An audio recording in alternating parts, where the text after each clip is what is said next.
I mean, Angel saying, I don't even know how else to put it. Tyler, how would you put it? I mean, I'd put it like this. I think outside of, the national championship games, obviously, like maybe the biggest moment in Gators basketball as far as I can remember. I mean, Yeah. maybe you'd put the Chioza buzzer beater up there, but I mean, this game was lost. I mean, this wasn't just like, I mean, the UConn game, they weren't playing well and had to kind of work their way out of a hole, but this game was Yep. lost. And they Absolutely. just, a Took switch one from the flip. jaws of defeat. Literally did. And it wasn't even like Texas Tech just collapsed or anything. It was just Florida went from not being able to hit open looks to everything was falling. And some really smart decision making, like fouling in the 1-and-1 with their bad shooters, kind of creating some extra possessions, because this was a 10-point game with 5 minutes to play. Is that what it was? 10-point game with I think 5:26 and a 9-point game with like 2:59. Yeah. So I mean, it's like hard to put into words how crazy of a game this was. And I don't think Florida has particularly played great in any of these tournament games. I think they played kind of bad on Saturday for a lot of the game, at least. Well, I'll say I think we played really good against Maryland. Ended up winning that game by 16 points, if I'm not mistaken. Let me double check. Even in that game, though, there was some sloppiness early that kind of let it be close. Yeah. Like, we could have won that game by way more than 16. The first half was sloppy, but then the second half we cruised. Yeah. I mean, that's kind of how a lot of our games went this year, where it's like a sloppy first half. I mean, look at the Alabama games. Like, those are games that we were trailing or tied or barely leading against Bama. Now, Bama's a good team, so you can take that. But then the second half, we cruise them. South Carolina game, struggle in the first half, come back in the second half. I mean, I feel like this is a story we've seen a lot this year of close first half, blow them out in the second half. Mississippi State. Yeah, absolutely.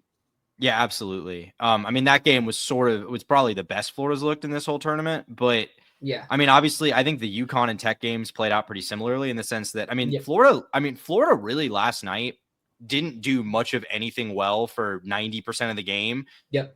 Aside from make free throws, which was so awesome to me. Like to have that kind of come full circle like that, have a game you only win by virtue of going, what was it, 25 of 27 at the line? Let me pull it up right here. From free throws, 25 of 27. I mean, unbelievable. And that the misses were Micah Hanglauten going 0-1 and Walter Clayton going 13 of 14. So that's not anything you can complain about. Yeah, he missed like the front end of a three. To start the second half. Yeah. So, I mean, like, a game where I think Florida ended up winning the rebounding battle here, but it was not going. We actually won it pretty. We had 10 more defensive rebounds, so we won it by 7. Yeah. Because 10 more defensive rebounds and 3 less offensive rebounds. Yeah. I mean, sloppiness, though. I mean, 12 turnovers gave Tech 22 points off them. So, like, there's a lot of things were not going well in this game, but the free throws kind of kept them in it. And obviously, Walt just, Walt had a lot of, Walt and Hawk, to be honest. Sorry, I always screw that up. Hauk. They both had some really huge shots. I mean, Hauk had those 2 threes that were huge. Back to back. That Walt 3 where he had the ball like in the paint and dribbled out top and hit a fadeaway 3. And like, not only is that a memory that's going to stick in my mind as much as like, as much as like the Chioza buzzer beater, but it like when that, cause I was pretty down. I mean, when it was like a 10-point game, I was resigning. I was doing this was a fun run, bad things can happen in the tournament. There's a good run getting to the Elite Eight. I was doing all that in my own head. But when that shot fell for Walt, I was like, oh, we're going to win this game. Like, it was just one of those things. Like, if this shot's falling, we're going to win this game. When there was 3 minutes left, whatever it was, we were trailing by 9. I was kind of dumb. I was like, it was fun. Yeah. And then Hauk hits the 3. And I was like, okay, there's a chance, but it's weird because usually in closed games, my heart starts beating really quickly. But I was just really calm in this game. And Hauk hits the 3. And then he hits another 3, and it's a 3-point game. And I'm just there like, yeah, I think we're going to win this game. And it's just like very calm for some reason. Yeah. And then Clayton, the other three he made too, that was a very contested step back three by fully contested by Darian Williams. Like that was a tough three to make, and he just drains it. And then, I mean, I knew we were going to win once we hit that shot. And then that's when the nerves started picking up when I thought, oh, wait, we're actually going to win this game. When we were making the comeback and made it close, the 2 shots prior, it was just like, oh, we have a chance. And I was very calm. But then once we tied it, and especially once we took the lead, that's when the nerves. I was more worried we were going to lose this game when Martin was going to the free throw line up 1. Oh, yeah. For the 1-1 than I was when we were down by 6. Well, it kind of gave you similar vibes to what happened against Georgia just a couple of weeks ago. That's where what I was claw thinking. all the way back, but it's like take the lead with a minute left. There's a little too much time. You still got to hold on to that lead. It was a 1-point lead too, like that situation. But Martin sunk them, and that sort of it ended up not being that dicey down the stretch because they just hit their free throws and didn't allow Tech to make things interesting. I mean, Walt 30 points in this game, but he didn't even have his first bucket until like 5 minutes left in the first half or something like that. It was he had a really shot slow some free start. throws earlier in the half. His first made field goal though. Kenny Hawthorne. Kenny Hawthorne. The 2 points from the goaltending call was help closing the gap. Yeah, that was huge. I remember when that happened because they didn't know the rules. I didn't know the rules, so I also didn't know what they were going to say because did you know the rule on that or like the actual rule on that? I honestly didn't. Like, I was a little confused. I didn't quite understand what the hanging on the rim had to do with the interference because he didn't touch it. Like, he didn't obviously it's offensive interference and it interferes with the rim. I guess. Basket. I mean, obviously they rectified that call. Yep. When that happened, though, when they gave those points back, I was sitting there like literally to my family, like yelling about the I was like, oh, cool. They're not even going to show the first 2 of Walt's free throws because I just assumed that they didn't show 2 free throws because they added the points after going into Walt's free throws because he was shooting 3. And I was like, oh, you're just not going to show the first 2. And then I realized they gave us that bucket. I mean, that ended up being obviously really huge. Yep. And you were saying Walt, sorry.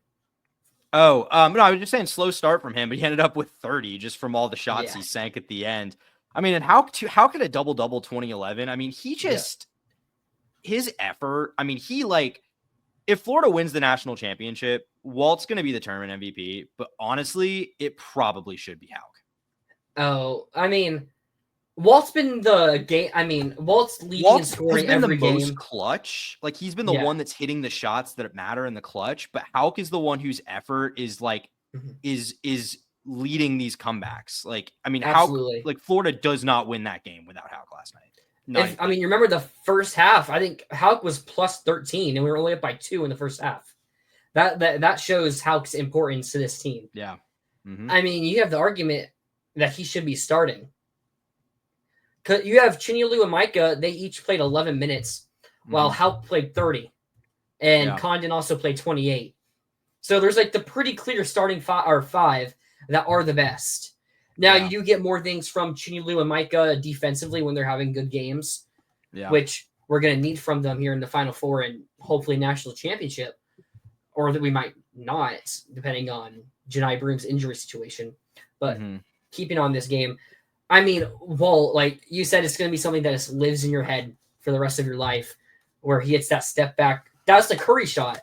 Like when you're looking at Steph Curry highlights, and it's like that one. The first ones is always where he's going step back or is in the paint dribbling, just goes out, turns around, quick 3, and it's one of the crazy shots because he doesn't set his feet. He just turns around, flicks it up there, and it just goes in. Like he makes it look so easy.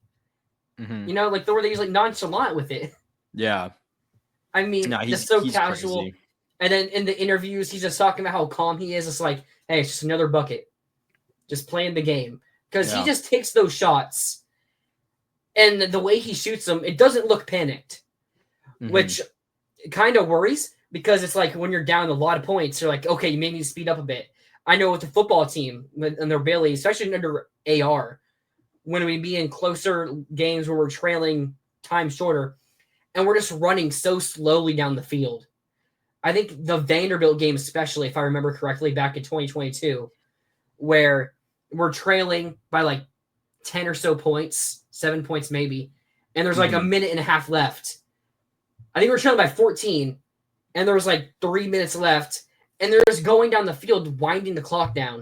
And it's like, yo, you kind of need to hurry up. Yeah. But, I mean, sometimes you just got to trust the players to do what they do. And that's what Walt did. He won it. Yeah.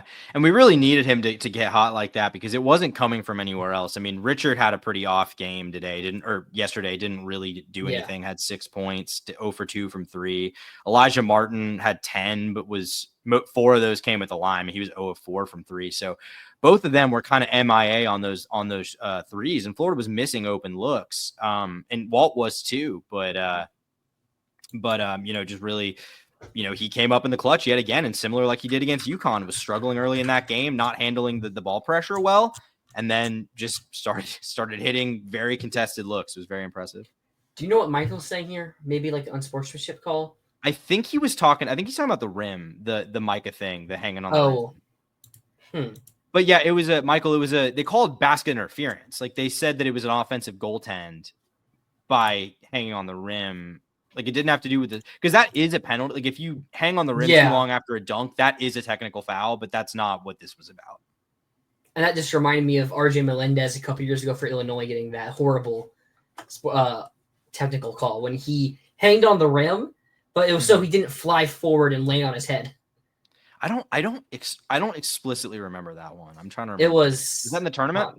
It was in the tournament. He played for Illinois. Okay. And it ended up being like a huge, because I think that dunk brought it back within like 2, but then because of that, the other team got like 2 free throws and the ball, and that really was the turning point. So I was looking at the box score, and I did not realize this. I just didn't believe it. Okay. Ken Palm is saying that Alex Condon. Oh, okay. It was saying he had 18 points, and I'm like, I don't remember that. Yeah. It was 18 PS percentage that I was looking at, and that's why it was so confusing. He had 7 points.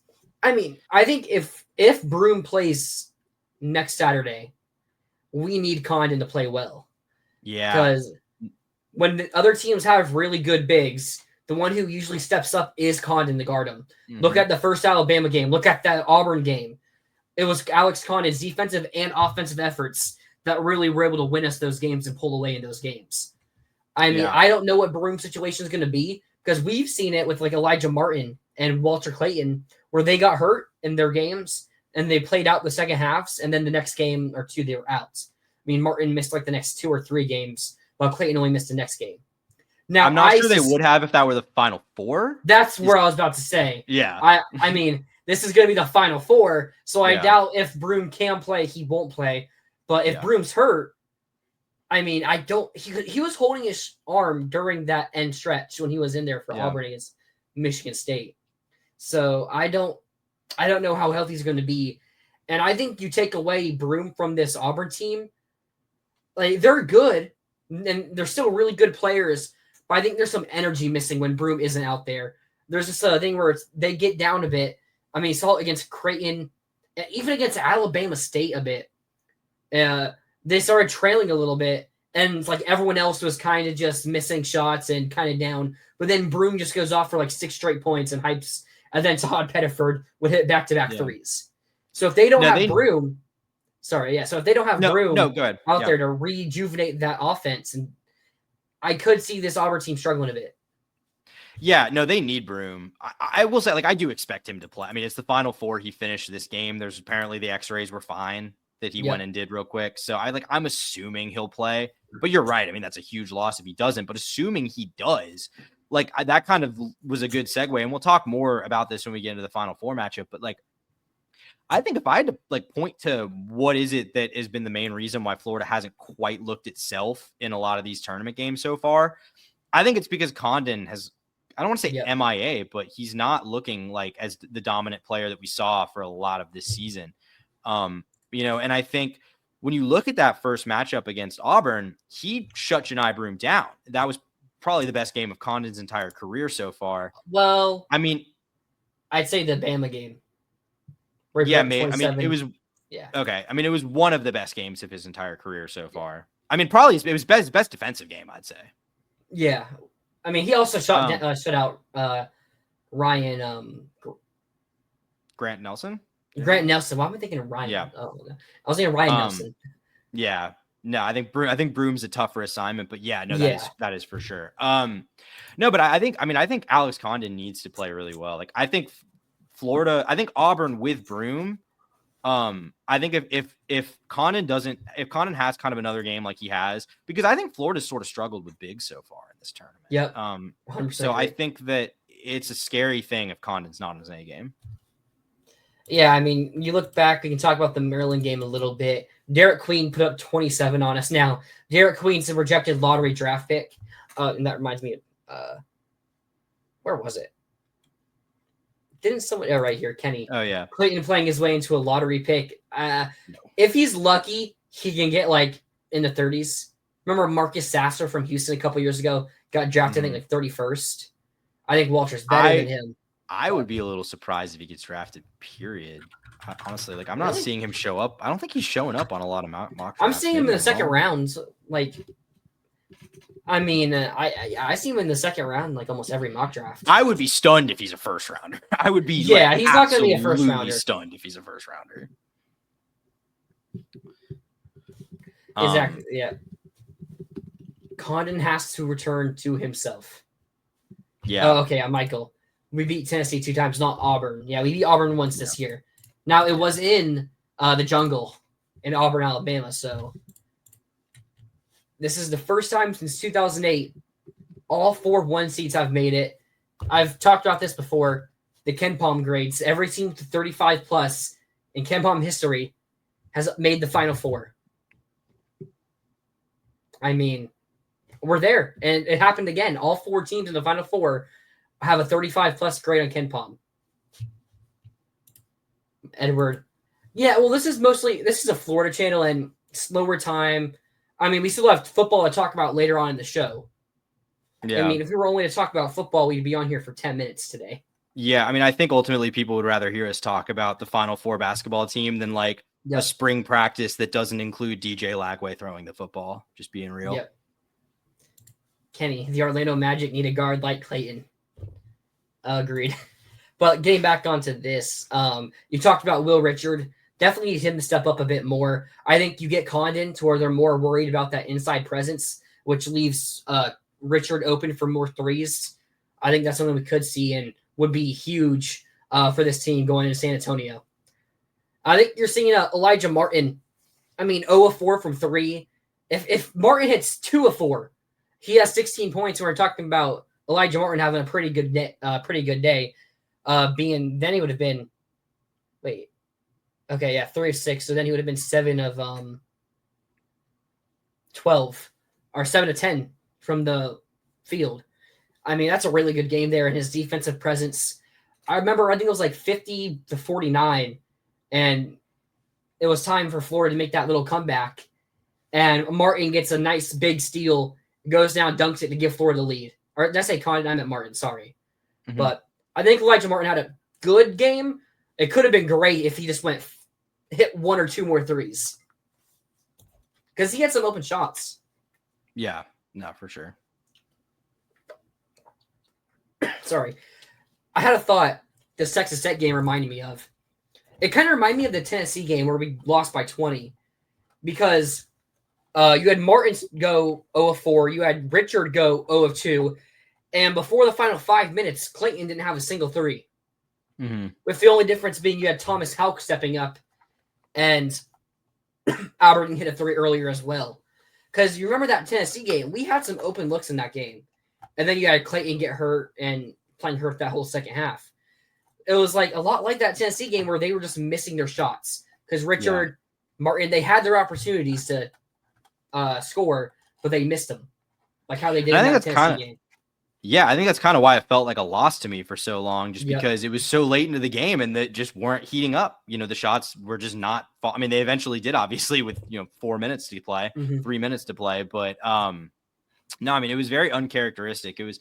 I mean, I think both UConn and Texas Tech have had really good defensive game plans for slowing down Florida's guards. No doubt about it. Their offensive game plans as well. I mean, the comeback on Texas Tech, we kind of got lucky with those missed free throws. because that's back-to-back possessions. We couldn't stop Texas Tech in the pick and roll with Williams or JT Toppin. I mean, they were just getting inside. And it wasn't even like we were playing horrible defense. Like, he's just straight up, like, playing decent defense, and Williams is making the tough hook shot, and Toppin's putting it over the hands of Condon or Hauk. Like, it wasn't horrible defense. Like, they're missing assignments. Texas Tech's bigs were just, they wanted it more, I guess. I don't know how else you would put it. Yeah. No, I was impressed with Toppin in this game. And it's, I mean, I think we talk about Condon, but I think in general, lacking the offense from the bigs in the tournament. I mean, Chinyelu didn't really play all that much last night. And I mean, you know, like we talked about Condon. So it's, I mean, that was a really, you know, I think those guys played really well, but it does, you know, that is something that's a little concerning going into a game against potentially healthy Janai Broome. Yeah. Rob here, we're talking about Martin. 3 of those 4 threes that he attempted were open. I remember end of the game. I think it was after Bolt hit his first 3 to cut to 7 when we got down 10, make it 71-64. We got to stop, and Martin had an open 3, and I'm like, oh, okay. And this is like 4.5 minutes left. So before it was like, I felt like it was over. For like 3 minutes, we were down 9. And I see Martin get the open 3. That's when I thought, okay, we're going to win this game, but he missed it.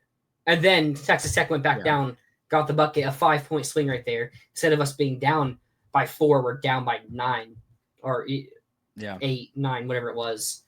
That's 9. So Martin needs to hit those shots. If Martin, Richard hit their open shots, Clayton does his thing, and we get Condon to step up, we'll win the national championship. Yeah, I mean, I think. Well, we'll get to the Final Four. I think that's a recipe for beating Auburn for sure. Yep. I think winning the national championship might be a next level challenge, in my opinion. Yep. But we'll get into that. Richard, how many people are going to San Antonio? I might go. It's really expensive. That's the really? Yeah. The game tickets I saw are up to like $650 for Saturday at least. Maybe they're more. So now. I saw that was for the 3 games, the 2 Final Four games and the championship, like $500. You can buy the package for the both semifinals and the national title. Oh, I didn't realize that. Let me double check Ticketmaster real quick. Yeah, I was looking at them earlier. Basketball championship. And I'll say real quick, all sessions. I agree. I think that was analytically like I think that was wasn't a conscious sorry. decision. I didn't mean it was lucky. But I'm like, it was good coaching. Now, if we got the first foul on JT Toppin instead of Williams, who was an 84% shooter, that would have been better. Now, Williams luckily missed it. But, like, I'm not saying it was lucky. You need some luck to win a championship. Yeah. Like, unless you're last year UConn, where you beat everyone by 15-plus points. Yeah. I mean, UConn, the year before that, they beat New Mexico State by, like, 2 points in the opening rounds. A 2-point game, there was probably some luck involved. Like, maybe you get a lucky call, out-of-bounds call, like, that gets in your favor. It's a couple-point swing that wins you that game. Mm-hmm. So, good coaching, luck, sometimes they go hand in hand. Yeah, for sure. Yeah, for the all sessions 4-5 and 4-7, 664. Okay. Yeah, that's. I mean, if that includes the national title, that's really not that bad. Like, I mean, that's a lot, but like, that's really like, I mean, that's if you're making the trip, like, that's doable. That's $200 for the 3 games. Like that's game. Totally. If you're committing to flying out to San Antonio and doing all that, like, that is definitely doable. Survive. We won that game. Hey, yeah, we won. I mean, I say survive in advance. Win and survive. Like UConn, it felt like we survived. Like, I mean. Yeah. I can feel like we're not playing our good, like we're not playing our A game. Like we're not playing, like this is not the best basketball floor. I mean, I think Florida wins that game last night fairly easily without the drama if they look like they did against, either the Alabama games or the Auburn game, like, games earlier this year where this team has looked like it's firing on all cylinders. They haven't really been, maybe in the Maryland game, but aside from that, I think the big problem is like they're missing at the rim. I think at the beginning of the second half, they showed, or end of the first half, they showed a stat that Florida had like 11 missed free layups, which I think includes like Condon at the rim and Chinyelu Chinulu, he probably only had like 2 shot attempts in this game. He had 3 Yeah, I mean, shot attempts, but 1 of 3. I know how many minutes did he play? He played 11. 11, yeah, okay. What does it show fouls on here? It doesn't. Let me get. How many fouls did he have? He had 0 because he only 0. played 11 Wow. minutes. Yeah, he wasn't. No, it wasn't a foul trouble thing. I think it was a matchup. It was a matchup decision from Golden. Yeah. I don't think he's necessarily versatile enough to handle those bigs with what they can do because they can do a lot. It was needing Hauk out there because Hauk was such a big impact. Yeah. And I've seen a lot of people talking about it on social media.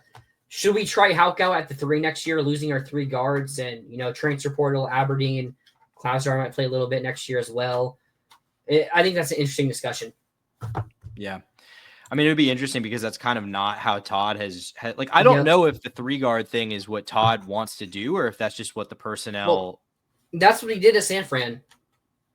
3-guard or running or like, yeah. Okay. 3 guards, 2 bigs. So he didn't do it year 1 here because of the personnel. Mm-hmm. So we know when he has other personnel, he will deviate away from it. You do wonder, though, because what we expect Florida to retain at least is a lot more on the front court than the back court. Yeah. So you do wonder if that's going to be, if they'll maybe change a little bit in that regard, just because of what the strengths are with what's coming back. But obviously we'll see what happens in the portal, which, by the way, not trying to derail the show, but it's ridiculous that the portal is going on right now. It